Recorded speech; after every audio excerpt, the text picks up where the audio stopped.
Welcome back to Tide Pod. Brandon and Tony back in. We have 3 out of 3 for the first time in the past couple weeks. Everyone's been busy and no busier, I think, really than this week because it's SEC Championship week, of course, with the Crimson Tide set to face Georgia. But first and foremost, I think we should recap a little bit because a certain miracle happened down in Jordan-Hare. Who would have thought that crazy stuff tends to happen in that stadium 10 years after the kick six?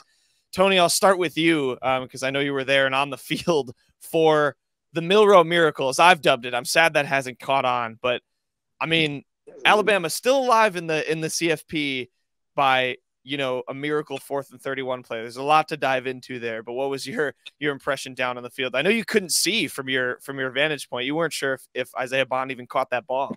Yeah, I mean, I was on the field, but I feel like literally everybody else had a better view of that than I did. I just, I was in the, I guess if you're facing it the way Jalen Milroe was facing it, and he threw it to the left side of the end zone, I'm in the right side of the end zone.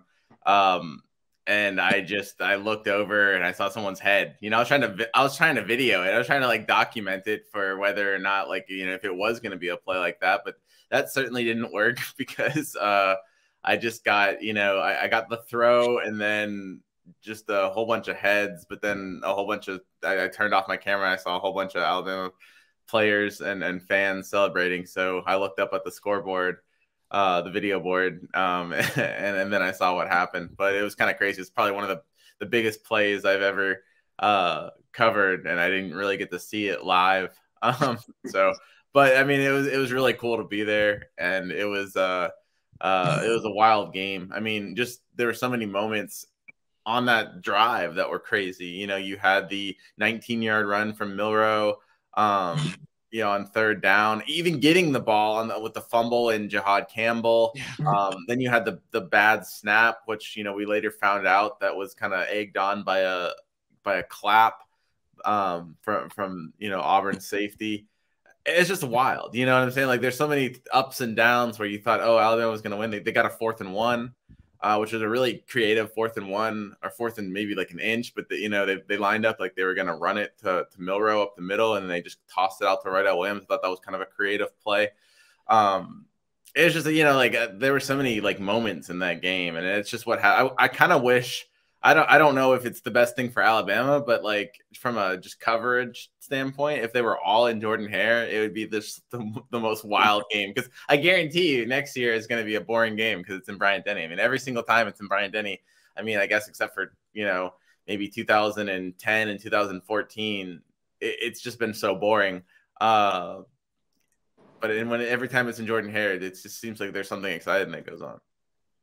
Yeah, it was. I mean, it was so wild. Even watching it at home, which I'm sure Brandon and I got a similar vantage point. Kind of losing it. Brandon, what were your kind of thoughts on that game and those moments from the final drive?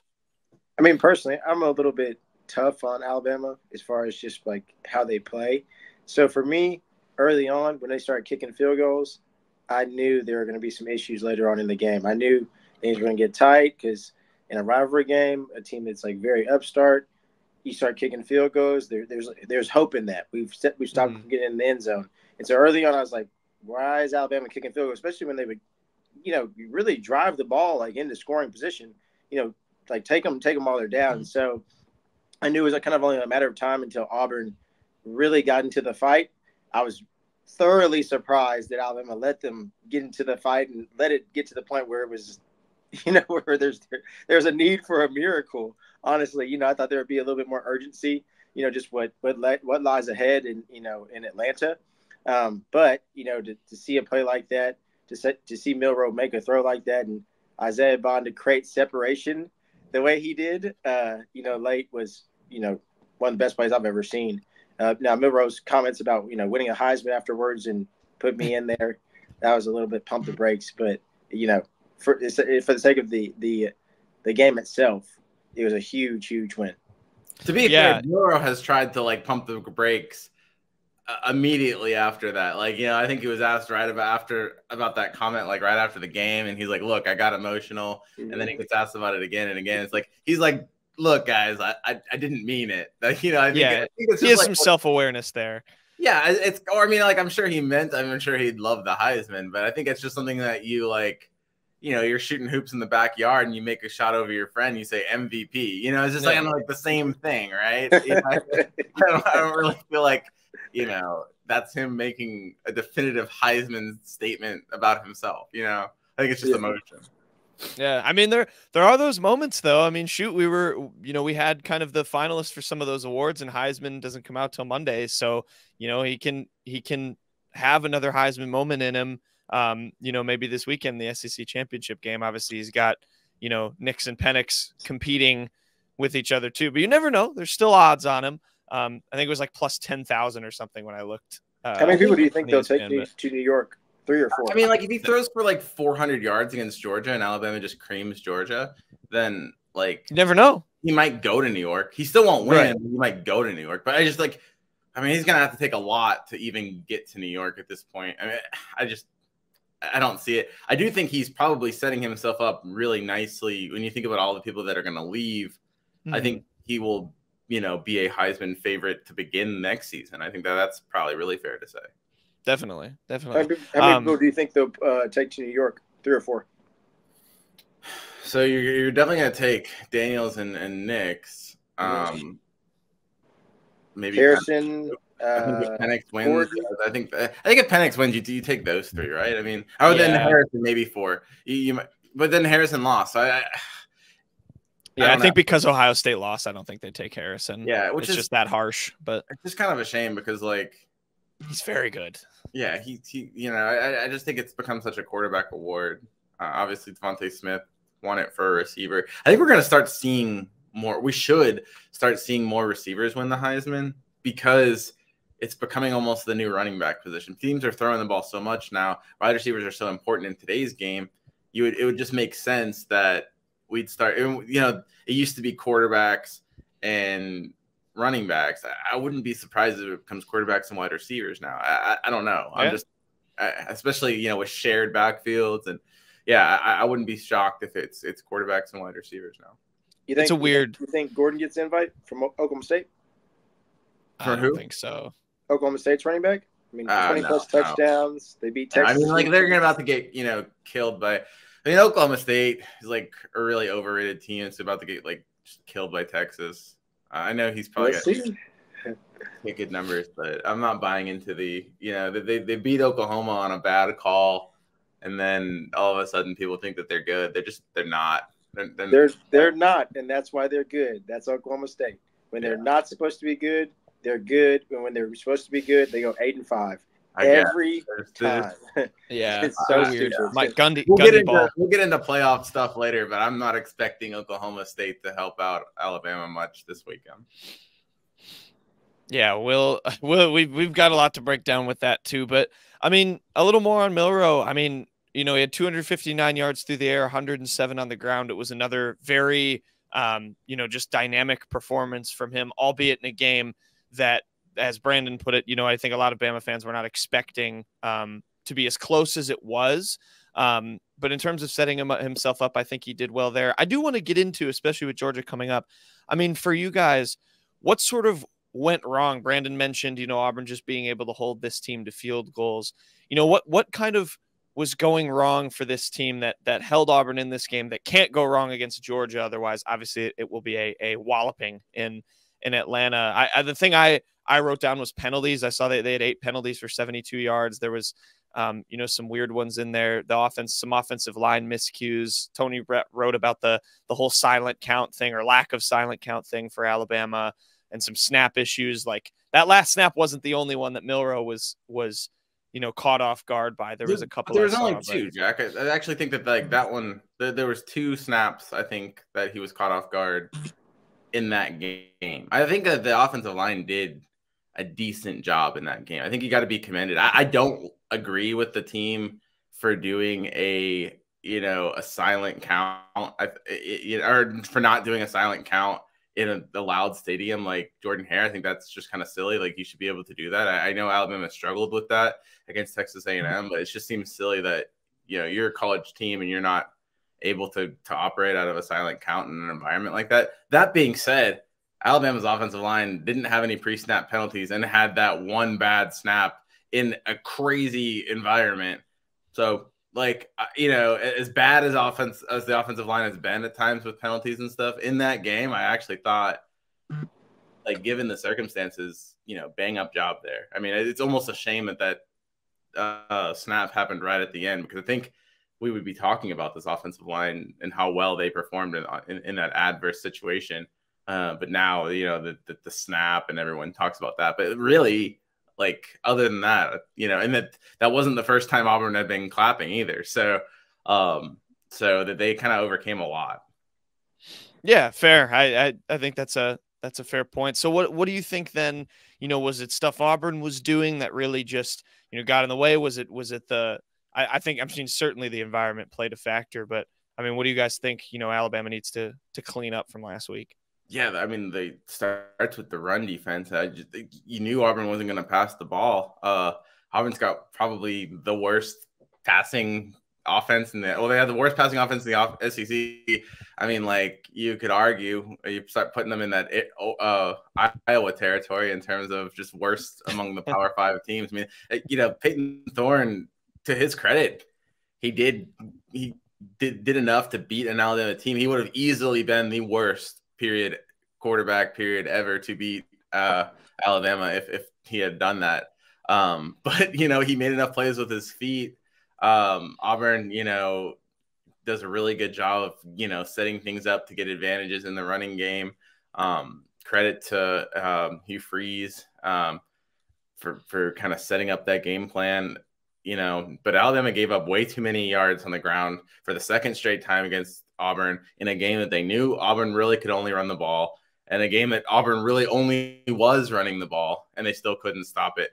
They're not going to be able to do that against Georgia. I guess on the plus side for Alabama, Georgia kind of did the same thing against Georgia Tech, where they struggled against a team that was just running the ball. So both teams, I guess, have run defense problems, but I think that's high up on the list of things that Alabama's got to clean up. Is they cannot let Georgia just run over them, because if that's the case, they're going to get eaten alive. Brandon, what'd you notice? I mean, Tony took the words right out of my mouth. I mean, definitely run defense, because at halftime, when I looked at the numbers, I was kind of in shock that we were in that position. So definitely the run defense, and I'd say just capitalizing on opportunities when they're there. Again, to early on in the game have as many opportunities as they did in plus situation, scoring situation, in one way or another. For those to end in field goals, that was an issue, and that's a concern. And I think this weekend you have to score touchdowns to beat Georgia. You're not going to kick field goals, and I think this is one of those games that are it's in a 30-plus range for potentially both teams, just with Milroe's ability and some of the things that Georgia's able to do. So definitely Georgia being able to stop. Alabama being able to stop the run. Georgia has two running backs that have been kind of on fire as of late, and these are senior-led guys. So Alabama being able to stop that will allow them to potentially get after Carson Beck some more. So I'm expecting this week again. I'm expecting a focused Alabama team that has cleaned up a lot. Yeah, definitely, and the environment, I'm sure, plays a big factor too, with it being in Auburn, and Atlanta will still be a pretty raucous place. Obviously, in Georgia, I know there'll be a lot of Bama fans there, of course, but yeah, you're right. I think Georgia obviously has a way more dynamic passing attack. Carson Beck, certainly a much better quarterback than Peyton Thorne, and the weapons that they have is really scary. I want to get into Georgia specifically after we talk CFP in terms of guys that you're looking at. Obviously, there's some well-known names, especially in that wide receiver / tight end / monster baby Gronk, whatever you want to call it, room with Mr. Brock Bowers. But we'll get into him. But any other final just takeaways from this Auburn game in terms of stuff you saw before we dive into the Wild West of the CFP speculation? I mean, I think we kind of hit it a little bit, but you got to think, just Jalen Milroe and the job that he did and he kind of just establishing himself as just this weapon for Alabama instead of somebody that, you know, they're winning despite of. Now they're winning, you know, because of him. He's got to take a lot of momentum into this Georgia game. He's got to have a lot more confidence maybe than he's had. So I think that that's a positive for Alabama. And, you know, now we get to kind of see if there was any kind of lingering doubt about Jalen Milroe, I think he's won over a lot of people. And now he's entering a game where he's the talked about weapon, you know, and instead of, is he going to be able to handle Georgia's defense? I think, you know, who would have thought that earlier in the season, we're talking about, can Georgia's defense handle Jalen Milroe? I think, you know, at some point earlier in the season, I bet you Georgia fans were hoping that, you know, Jalen Milroe was the quarterback and that they could face him in the SEC championship game. And I bet you a lot of those fans that were hoping that are now eating their words, or, you know, going back on their wishes, because he's not a quarterback anybody would want to face right now. And I just think he keeps on building on his success. And it's just, I mean, if Alabama's going to win a title, it's going to be because of Jalen Milroe. And that's, you know, not something we were saying maybe 2 or 3 months ago. Yeah. Brandon, yeah. I'd say just resolve, you know, for this team. You know, there's definitely a lot of questions following the Texas game. And then, you know, there were some just questions for a couple of weeks following that game, you know, and just like based on some of the performances they put forth. And just to see them week in, week out, you know, really kind of start with the Ole Miss game where there were questions for sure. And they went out there and, you know, stymied that offense that was putting up numbers. And, you know, from that point on, you know, we saw them tear up LSU and, you know, beat up on Tennessee. And, you know, now we're at the point where we are where, you know, we're only one loss, and a Georgia team that has had some struggles. And at the end of the day, Coach Saban still, you know, brings some fear, I'm sure, to Kirby Smart. You know, there's one championship that Georgia beat Alabama for, and otherwise than that, it's been pretty dominant from Alabama's standpoint. Whether Georgia was pushing or not, they were Alabama wins. So, you know, for the Georgia fan base, this is probably a bigger and more important win for their program, because in the most recent years, the biggest win that Georgia has is in the national championship. But otherwise than that, Alabama has been the dominant team. So it's, you know, an opportunity really for Coach Saban and the Crimson Tide team to reestablish themselves, even though they were never displaced, you know, just for a year or two. So I'd say, you know, this weekend's big. And, you know, just to see the team's resolve to want to get to Atlanta and to get there in resounding fashion, you know, has definitely stood out to me.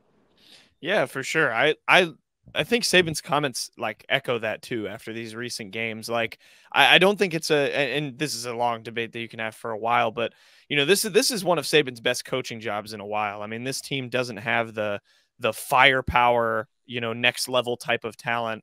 Obviously it's still very, very good, but you know, it doesn't have the firepower next level talent that we've seen, you know, in teams past, but Saban has gotten them together. He's gotten everything he could pretty much get thus far out of his quarterback, like you both just said. So I think you have to give them a lot of credit to even get to this point. But obviously, it's Alabama; they're not done. That's not what they didn't come to make it to the SEC championship. That's not where Saban's teams like to end their season. So we'll have to see.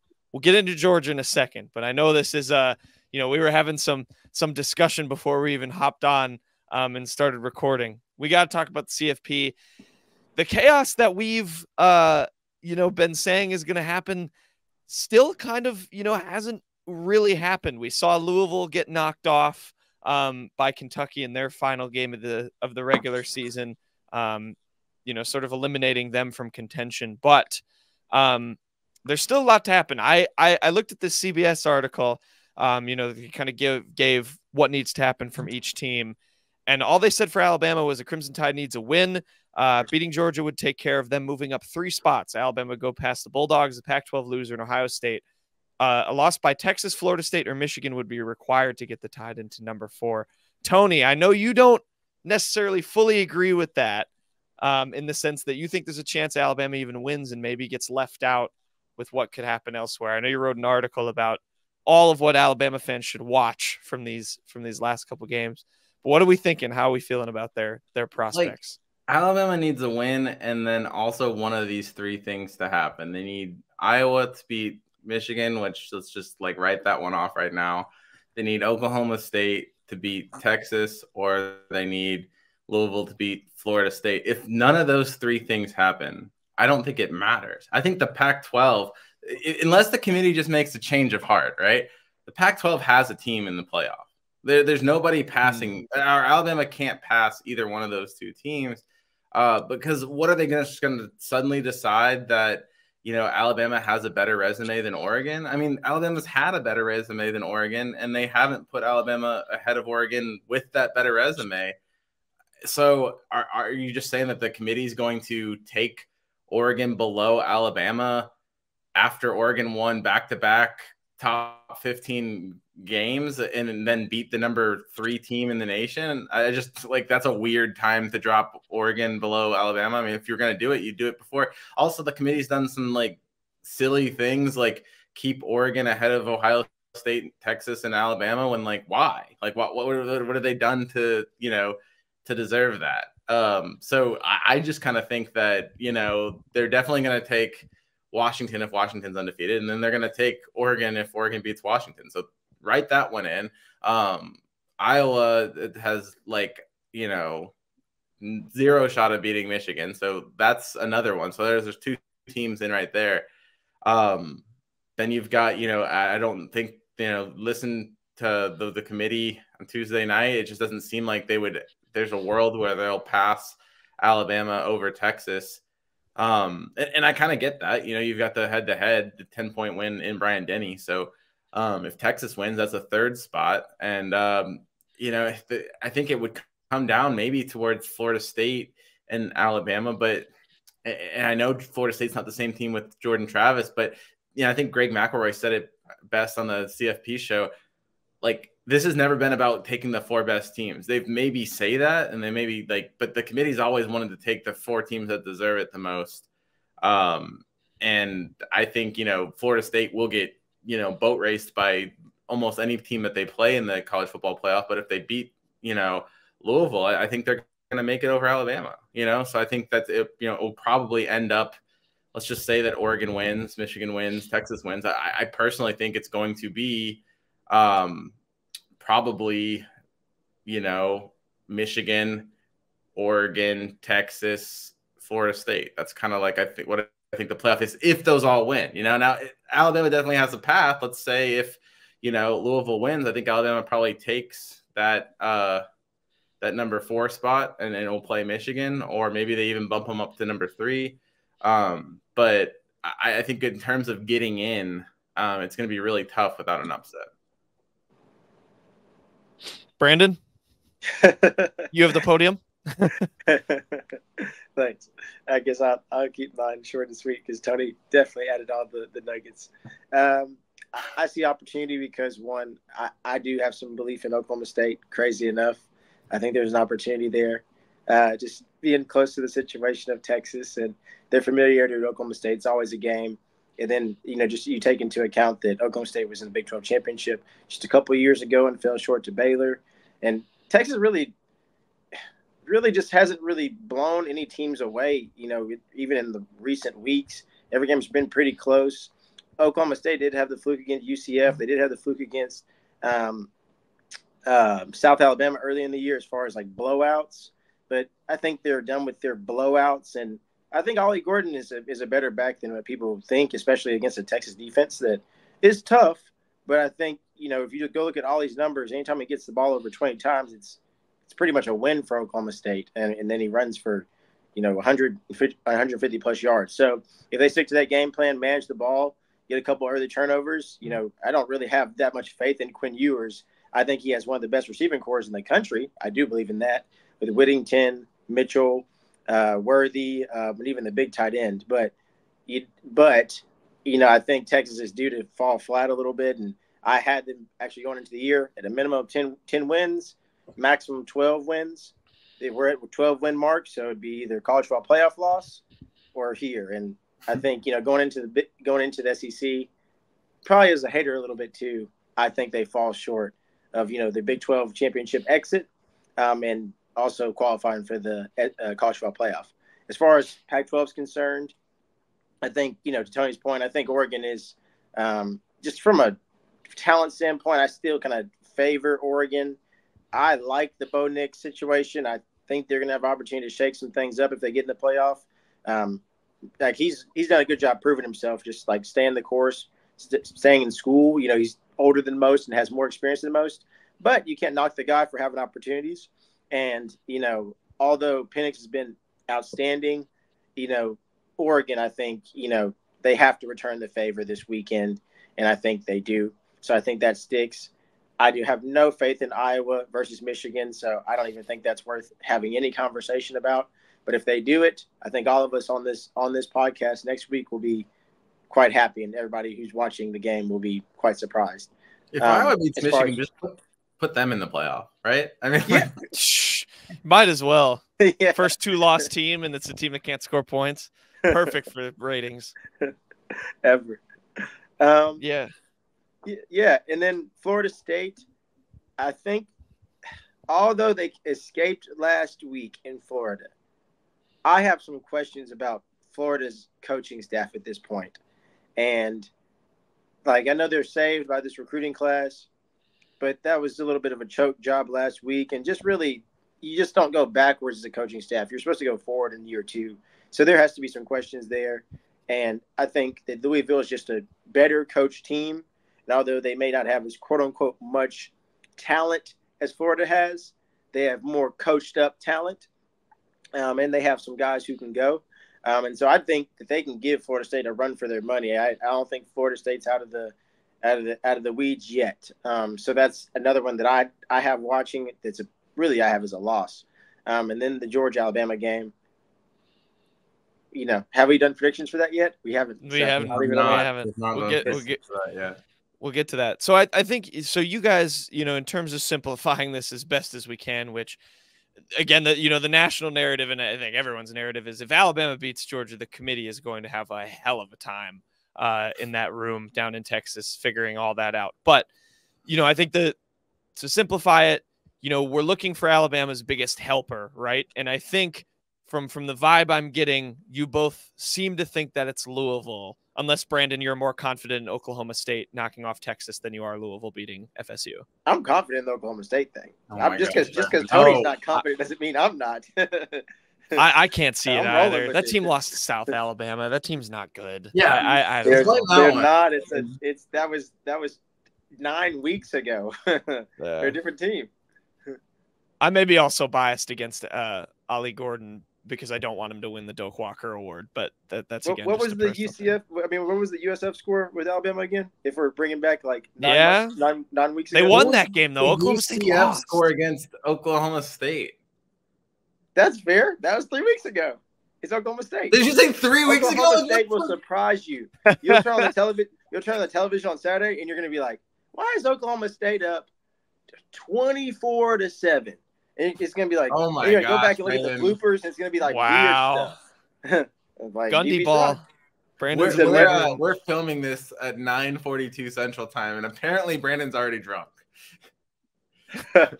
It's only coffee. To my point. Hey, Georgia Tech did play Georgia pretty hard. You were right about that. I do have to give you credit. I had my eye on that game for a while. I was like, "Ooh, yeah." So game. I'll give you that.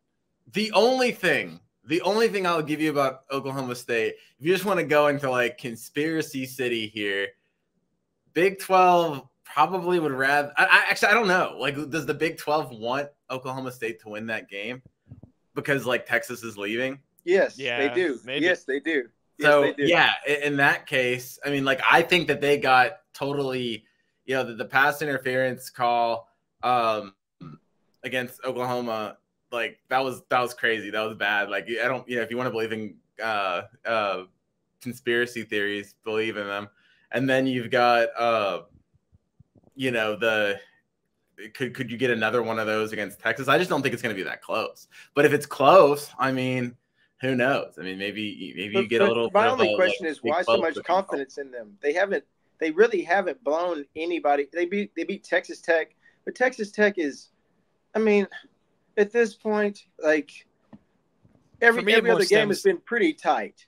Yeah, it more stems from a lack of confidence in Oklahoma State. But you're right. If Texas doesn't pull away from that game early, like any team can kind of hang around with them. I mean, Kansas State probably should have beat them earlier this season.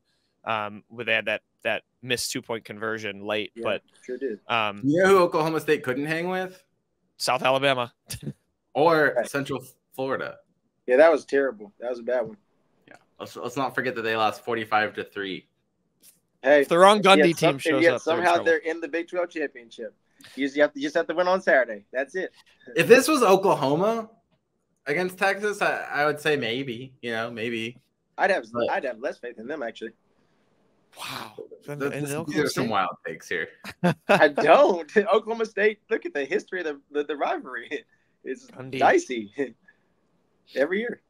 Yeah. Man, we might be coming back next week and talking about how Brandon's a genius. But when Texas wins like 45-20, like I'm going to bring this up next week. You are allowed to, because that means that Texas is probably in the college football playoff, which would be terrible.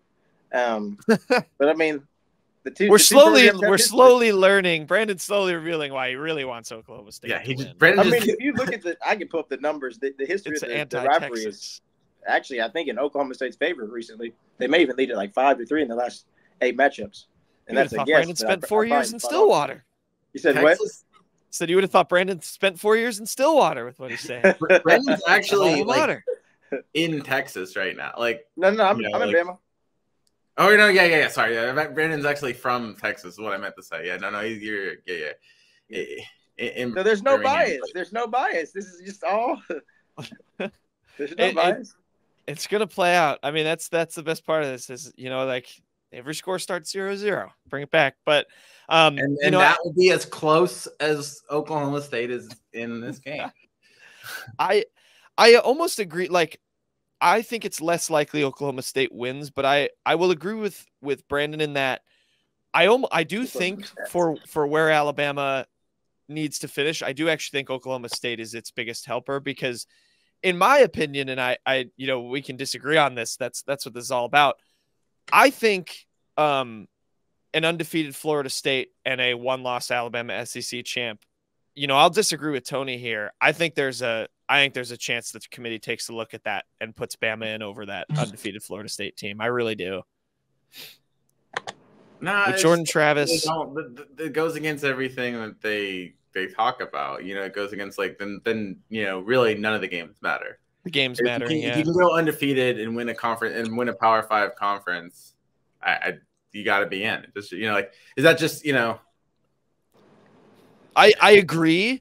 And I think the game should matter, and that's what I would do if I was the committee. But there's just I've just got a feeling. That's really all I can say is it's just a feeling that they're gonna really have a think about that. The undefeated part is the hard part. If Bo Nix snaps his leg in half and Oregon beats Washington, I don't think Oregon's going to the playoff or Washington. Yeah. But just because they both have a loss, you know what I'm saying? I think if you're undefeated and you're Florida State, that's a different argument. And they'll go to the playoff if they win, and they'll just get blown out. But I mean, we see blowouts. I mean, the playoffs never been a good. That's true. It's never been a great matchup game, anyways. You know what I'm saying? So I think that I mean, the playoff committee has been kind of goofy, and so I don't expect them to make logical decisions. It's all about we've known what the playoff committee is going to do. They've been consistent. To their credit, they've been consistent this year. It hasn't been and I think in previous years we've had it's just been on this week's episode we're going to talk about eye tests, and then we just jump people up because of eye tests, and then the next week they're we're going to talk about best losses. It's like a drama. Yeah, it's like a at least there's TV drama. Consistency in the way that the committee has done what they've done. Now, does it make sense, and does it go against what they've said on other things? No, but we know what they're going to do, and I don't see them bumping an Alabama over the undefeated Florida State. If Alabama wins, Iowa by miracle beats Michigan, maybe Texas wins, Florida State wins, and Oregon wins, do you think they just put everyone in a lottery ball machine and just draw the first 4 balls that pop out like the old NBA draft? I don't know. I mean, maybe. comes to it, they do it with a computer like the I don't know if you guys saw the Mountain West Championship, because it was 3 teams and they all were tied, so they literally went to a computer to decide which team was like analytically better. How long ago was that? Like 2 or 3 years? No, that was this year in the Mountain West. Did they really? That's terrible. Yeah, it was UNLV, San Jose State, and Boise State, and they picked it with a computer because they were all like tied on metrics and stuff.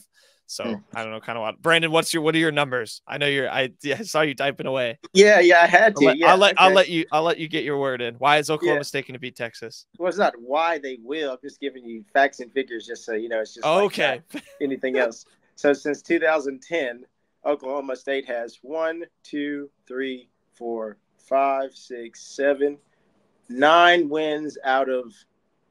Let's see, out of 1, 2, 3. So they're 9 out of the last 13 times Oklahoma State's won the game. Since 2015, Oklahoma State won 30-27 at Texas, 49-31 at Stillwater, 13-10 at Texas, 38-35 at Stillwater. They lost the next year, and they've won the last 2, 32-24 at Austin, 41-34 at Stillwater. So they're on a 2-game winning streak in the last since 2010. So that's what. Almost 13 years. This would be 13 years, right? They've won whatever those numbers are. So there's no bias here. Texas leads the series. Texas does lead the series 26-11, but recently it's actually been heavy Oklahoma State. Heavy. They almost don't lose to Texas. History favors the Cowboys. In the last since 2010. Since 2010. Yeah. Well, I mean, point being, Alabama needs like help. They need help, I think. Yeah. At least that's for sure what Tony believes with them. You know, if they win, it's not automatic that the SEC champ makes it. Yeah, I don't. Sorry, my world kind of fell apart here. I've got people like coming in for maintenance in my apartment, and my dog's going crazy. So the chaos has spread over to my apartment. But yeah, I do think the SEC. It definitely needs some help, and Alabama is going to gonna need at least one upset in addition to obviously beating Georgia to make it.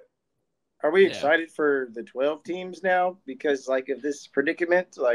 I am. Are we still I think the 4. I think this justifies 1,000% why the 12-team playoff is a good thing and why it needs to happen.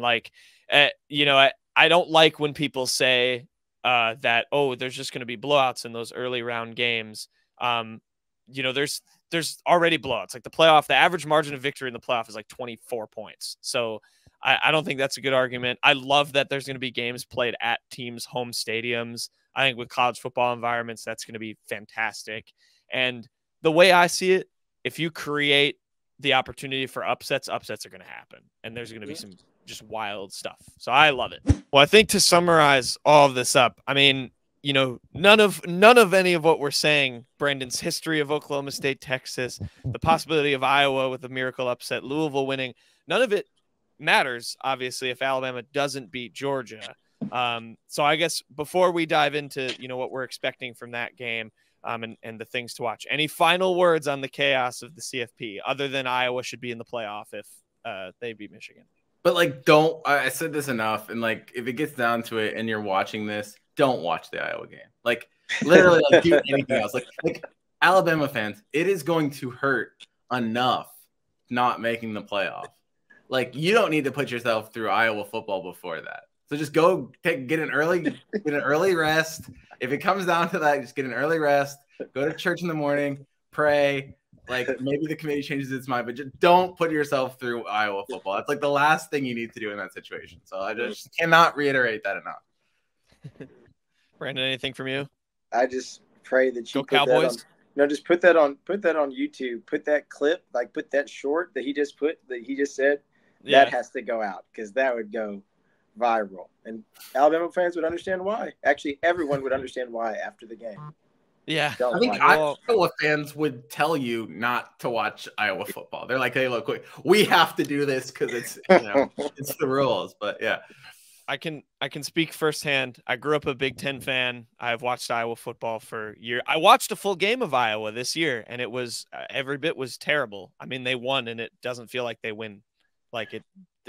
their wins feel like losses. Yeah, we'll see what happens. Again, it all doesn't matter if Alabama doesn't take care of business on Saturday against Georgia. Let's dive into it, and I want to start with how on earth is this team, just as every team has struggled, going to stop Brock Bowers? I think we should start with the man everyone's going to be focusing on. Obviously, missed a chunk of the season from injury, but has been, unbelievable. I think was an early Heisman candidate before he got hurt. Let's start there. He's gonna draw all sorts of attention. Tony, I know some guys this week have talked about him and how they've been planning for him. Yeah, it's going to be up to Malachi Moore and maybe Deontay Lawson to stop him, whether or not Alabama puts a linebacker on him or a cornerback. I don't know. Maybe Alabama will switch things up and put, we've seen some Terrion Arnold in the slot. Maybe he could guard Brock Bowers better. Maybe that just makes more sense to do it that way. Because Terrion Arnold's probably a first-round pick as well. That might be a first-round pick matchup right there. Either way, though, Brock Bowers is just, I don't think you do shut down Brock Bowers. I think I think they only allowed 40 something yards in the championship game, but he still got a touchdown on him. And then he had 13 catches or whatever in the SEC championship game before that, the same season. So Alabama is well aware of the challenge they have. I think Brock Bowers is going to be one of the best tight ends in the NFL the second he steps into the NFL. So it's only so much you can do against him. I think probably getting some pressure on Carson Beck is going to help too. He's a much better passer when he has time. I think he's completing 75% of his passes when the pocket's clean as compared to 51% when he's blitz or, when he's pressured. So, getting pressure on him, affecting the other variables that I guess surround Brock Bowers, getting into long passing situations and stuff like that. But it's in terms of, you're just not going to shut him down. It doesn't matter who they put on him. He's really good and they're going to find a way to get him the ball. But I think one player can't beat you if you do all the other things right. And so that's what Alabama's got to focus on. Right. Brandon, what are you looking at from either Bowers or just this game in general? How to slow Georgia down? Is it getting to the quarterback? Is it making them one-dimensional by, completely stuffing the run and going from there? Is it, what is it for you to give the Crimson Tide the advantage? To Tony's point, I think the ability to, rely on the weapon that he's created himself to be in Jalen Milroe early and often. His ability to, run the football, but, create with his arm, but mainly in this game, focus on running the football, controlling some clock, because in the day, we don't want to get into a shootout with a team that, offensively has weapons across the board. Relying on that run game, and especially going against a defense that has shown, an ability to give up the score, with against Missouri, they showed some vulnerabilities. Even last week against Georgia Tech, there was definitely some vulnerabilities shown. And I think both teams were looking forward a little bit to this game. But ultimately, using your offense to your advantage versus just relying on your defense to make plays. But if it's any Alabama team, I'm expecting them to get some turnovers. And, if you start hearing the band once or twice, that could spell doom for the Bulldogs. So, first and foremost for me is controlling the game offensively, taking advantage of the opportunities that you're given. If you're in scoring position, score touchdowns, not field goals. And then on defense, stopping the run, because if you stop Georgia's run, it's gonna make them rely on Carson Beck. And he's shown himself to be a good player, but he's also shown an ability to make mistakes in his first official year starting. Yeah, definitely. And you mentioned, that rushing attack for Alabama, maybe being a factor as well, not only with Milroe, but with some of these running backs too. Tony, is there any news with Jase McClellan? He went down on that final drive in Auburn. That could be a crucial loss if he's a no-go. I think he was listed as just day-to-day, and Saban said we're going to see how it goes. I assume, if it's a 60-40 situation, they're obviously going to lean into it and let him play in a game like this. But him and anyone else that, could be a key loss. Yeah, I think, we're shooting this on Thursday morning, so we might find out more later this afternoon about his availability. It sounded like he wasn't practicing much at the beginning of the week, so I think he might put his status in doubt. Now we'll get an update later, so by the time you're listening to this, you might know more. But at the same time, I think Alabama, like obviously they'd prefer Jase McClellan, but if there's a position, they'd prefer him to be available. But if there's a position where they could lose a player, this is one of them. I mean, Rydell Williams looks like he's been moving the ball pretty well on the ground. You've also got Jam Miller, who's just been, hungry for opportunities, and you've got Justice Haynes. I mean, can you imagine if, Georgia native, Georgia legacy Justice Haynes just decided to have his breakout game in the SEC championship game against, the team that everyone thought he was going to play for? I mean, geez, that would be, that'd be a storybook right there. And he might get more opportunities if Jase McClellan's, can't go. So we'll just have to see. But I think Alabama's got plenty of options in the backfield if that is the case, and Jase McClellan can't go. Yeah, definitely. I think that's definitely something to watch. Is there anyone else, injury wise? They've been, relatively healthy these last couple of games. And again, I assume it would be, this isn't a game you're going to rest any guys if they're, yeah, I mean, look, we saw JC Latham, in a boot after the game. It kind of looked like he hurt his foot during that game. So I think he's going to go, though. I mean, he went the whole Iron Bowl.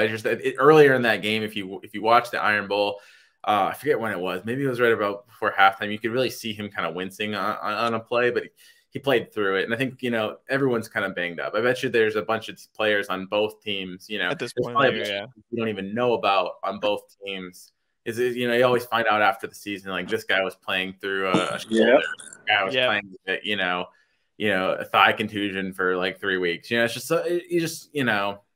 kind of the bumps and bruises are going to be on both sides. As far as people being available, though, I think Jase McClellan sounds like the guy that, if Alabama's going to lose someone, it's going to be him. Yeah. Yeah. And so that'll definitely be something to watch. Again, we might know more, or you might know more listening to this by the time this drops. But again, something to watch, if you re-aggravate something in the game, Alabama might have to turn to some of that depth there. I'll say, I guess, any final names to keep an eye on, things about this game, and then I'm going to get your predictions for where we think the Crimson Tide are going to end up, whether it's going to be a stressful Sunday morning and Sunday all day, really, while the committee is considering the playoff, or if Georgia winds up taking care of business against Alabama again and knocking them out of CFP contention. What are we thinking? Put you on the spot at 10 a.m. on a Thursday, with still some time left before this game.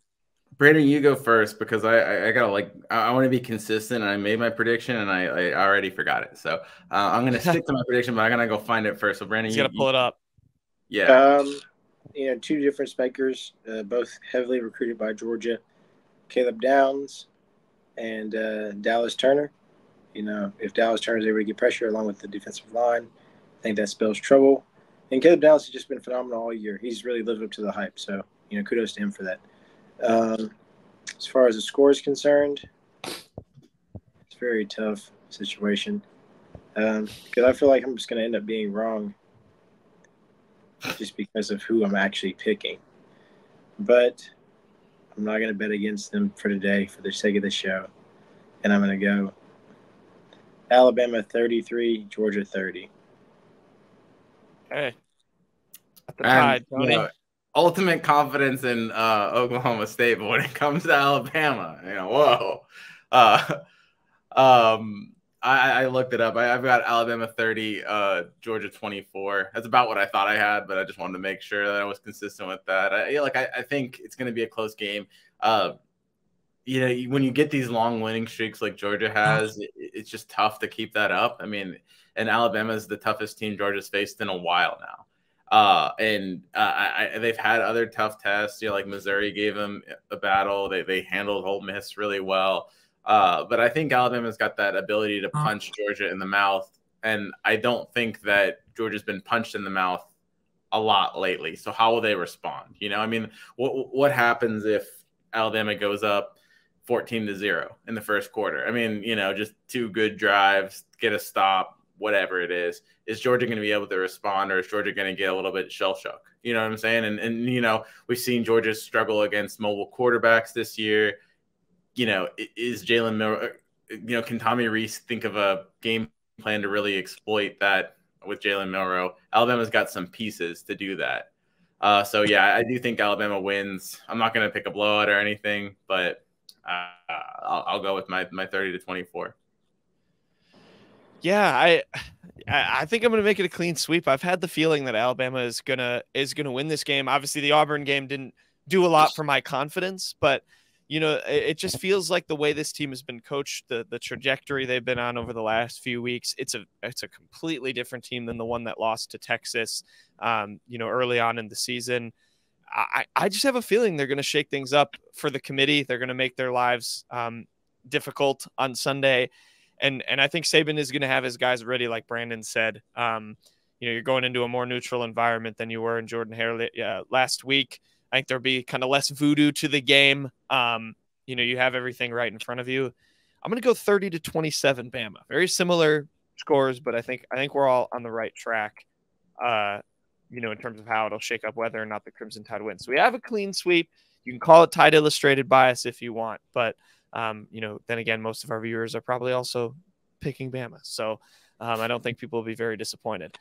But yeah, I think it'll be it's going to be interesting. The other narrative I completely meant to bring up earlier that felt very fitting that it should happen in the SEC championship game, but didn't, is Will Reichard breaking that NCAA record. He's tied right now. And it became a very secondary story because, it was the extra point after the 4th and 31 play that tied him for the all-time scoring record. And it really felt like we were drifting toward, maybe he could break it during the SEC championship game and with a game-winning field goal or something. So, but now that's out the window. Well, he's definitely going to break it, Jack. I mean, he is going to break it. Alabama to score a point. Yeah. So I just mean it'll be, instead of in the dramatic fashion of like, I hit a game winner or something, it's like, their first touchdown. There you go. He's got it. But he could still have the game winner because I think everyone's selected Alabama to win by 3. Yeah.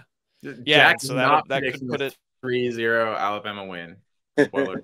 I am not, for the record. No, that might be the Iowa-Michigan score if Iowa pulls that game out. But I think it'd be 2-0. It'd be the offense. Sorry, you're right. It'd be a safety. Yeah. Offense won't put them in a position to score points. But there you go. We all have 3-point wins for the Crimson Tide. We will see how that game goes. Brandon, I'm throwing the floor over to you because I want to hear some recruiting updates from you. I was reading through, you had a big long story on the site about a lot of guys, both in 2025 and 2024. Some big names in there: Ryan Williams, Kywin Lacey, Jameer Grimsley, a bunch of those. What can you tell us about some of the guys you're keeping an eye on? I know it's flip miss season. You had a couple names to watch in there that are committed to other schools. Kind of what's new in recruiting ahead of Champ Week here. Yeah, I think we just, I would definitely go check that out. I think, but we focus in state, and I think we focus with Auburn, Alabama a little bit at first. Just there's been a lot of smoke of what's going on in Auburn. I think Cam Coleman, there's a lot of smoke around him. There's also started to a few speculations on Perry Thompson as well about his situation. Also due to Ryan Williams, who, continues to be one of the most interesting covers that you can find. There's been some talk of him potentially reclassifying and jumping to the 2024 class. There were some conversations about it before the season. It's kind of picked back up. And there's been some murmurs, just according to, some sources, that, he's very close friends with kind of that core receiver group that Auburn's put together. But at the same time, Williams has been consistent with his commitment to Alabama. So, the staff is very aware of kind of this reclassification talk, and, they've probably had a lot to do with it. And so right now, it's just hard to measure with him what exactly the play is going to be. But any talk has been that February would be the moment of kind of truth. So that'll be one that we'll be monitoring closely. 5-star receiver. Even if he were to reclassify, he would most likely remain a 5-star, kind of in that upper echelon, just because of what he's been able to do as a recruit in the state of Alabama. But definitely one to watch. But then also staying in state, running back Kevin Riley has been committed to Miami since the summer. And kind of there was a point in time where the staff wasn't really in communication with him, but things have really picked up more so around the time of the LSU game. Riley was on campus, and they just kind of started to pick up conversation from there.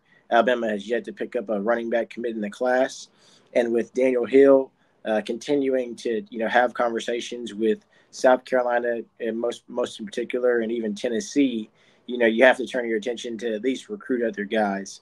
And Kevin Riley's a Rivals 250 prospect. Is really in the top 150, coming in at 145, and to have a back as dynamic as he is right down the street, you definitely have to give him a second look. So when talking with Riley the other day, his focus is right now just school, just closing out the school year strong. But with Alabama pushing pretty hard, and a couple other schools, but Alabama most in particular pushing hard, we could see them get a little bit more buzz and attention as we kind of get towards that signing day period, especially with Miami's struggles on the field. Sticking with the running back position, kind of Keyvon Lacey has been a name that's kind of popped up as of late. Right now, we have a future cast out for Lacey to Alabama. He also took a visit to Missouri as well. But just speaking to some people close to the Lacey family, Lacey himself, Alabama seems to be the top contender, and kind of really have been in the mix for like the last 2 to 3 months. Just a guy that Alabama was involved with, Corey and Gibson as well, who's committed to Clemson. So they already kind of have some familiarity with the program. And Lacey is the back that had a down junior year. He's actually splitting carries with running back at Arizona State now. But he was able to this season take on the full load, and they ended the year 5-5, but they won 4 straight, and now have opportunity to go to the semifinals. So that's definitely one to look at. And with Casey Poe out there working his magic, for some reason a couple of Texas names continue to kind of come to the forefront. So 2 other guys, just kind of keeping a glance at as far as Texas is concerned. One, Dalen Evans committed to Texas A&M. I think with the new hire, it may be a little bit tougher to shake, but Evans has a good relationship with Coach Roach. Poe has been on him pretty hard, and he's at least considered continuing that East Texas connection. And then receiver out of Dangerfield, Aaron Hampton. Hampton has been one of the more entertaining recruits that you can follow. And he originally committed to Texas, decommitted, flirted with multiple schools, but it came down to Texas and Alabama. And decided to commit to Texas once again. But he made a visit to Alabama for a Tennessee game. Was kind of murmured to be in attendance for LSU. And is kind of been flirting with a few schools and has continued communication with the staff. So for Alabama, needing some receivers in this class, it in my opinion is a position of need. With just only Odom on board, Scott, and then Jefferson. You're looking for another guy who can be a dynamic player to that position, especially this year, not having too many guys who broke out, and, potentially losing a guy like Burton, to the draft. So definitely a focus there at that position. And, Texas seems to at least be, creating some buzz late with signing day, nearing 22 days away.